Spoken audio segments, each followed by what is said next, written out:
Hello বন্ধুরা, কেমন আছো তোমরা সবাই? আমি অঞ্জলি। আজ আমি তোমাদের রান্না করে দেখাবো ডিম তেলানি।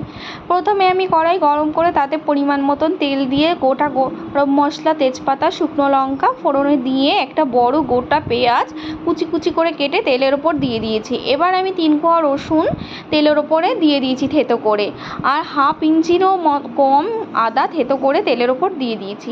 একদম গোটা গোটা মশলা যেটাকে বলে সেই রকমভাবে দিয়ে দিয়েছি। তেলের ওপর নাড়াচাড়া করে একটু ভাজা ভাজা করে নেব। এরপর আমি একটা ছোট্ট টমেটো কুচি, 2টো লঙ্কা কুচি দিয়ে বেশ করে নেড়েচেড়ে নেব। এটা কম আছে, মশলাটা একদম কষিয়ে নিতে হবে, নরম নরম করে কষিয়ে নিতে হবে। এর মধ্যে গুঁড়ো মশলা বলতে পড়বে একটু হলুদ গুঁড়ো, একটি জিরে গুঁড়ো, একটু লবণ, ব্যাস। আর কোনো মশলা যাবে না এর ভিতরে। লবণটা তোমাদের কাছে একটু দেখতে বেশি লাগলেও কিন্তু এটা বেশি লাগবে না, বিশ্বাস করো।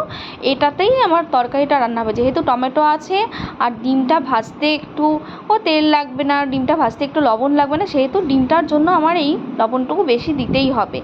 এবার এই মশলাটা ভালো করে কষিয়ে নেওয়ার পরে একদম কফি কাপের হাফ কাপ জল, আর একটু বেশি দেবে না, একটু জল দিয়ে ফুটিয়ে নেবে।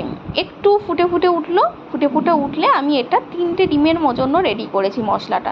তোমরা যদি বেশি ডিম রান্না করো তাহলে মশলাটা বেশি দিয়ে নেবে। আমি 3টে ডিম ফাটিয়ে এর মধ্যে দিয়ে দেবো। এবার তোমরা ডিমটা যখন ফাটাবে না, তখন একটু ভালো করে ফাটাবে, যাতে ডিমের গুঁড়োটা না, খোসার গুঁড়োটা যাতে তরকারিতে না পড়ে, তাহলে ভালো লাগবে না তো খেতে। আর দেওয়ার সময় সাবধানে দেবে, কড়াইতে সেঁকা যাতে না লাগে। একদম ডিমের মধ্যে বসিয়ে দেওয়া, যাকে বলে তরকারির মধ্যে বসিয়ে দেওয়া, সেরকমভাবে দিতে হবে।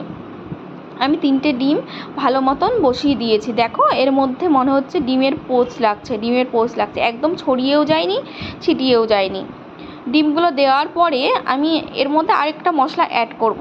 একটু গরম মশলা গুঁড়ো এর মধ্যে দিয়ে দেবো। গরম মশলা গুঁড়োটা দিয়ে আমি আঁচটা কমিয়ে দিয়ে 10 মিনিটের জন্য এটা রেখে দেবো। গরম মশলা গুঁড়োটা এর সাথে অ্যাড হয়ে যাবে, মিক্সড হয়ে যাবে, 10 মিনিটের মধ্যে এটা সেদ্ধও হয়ে যাবে।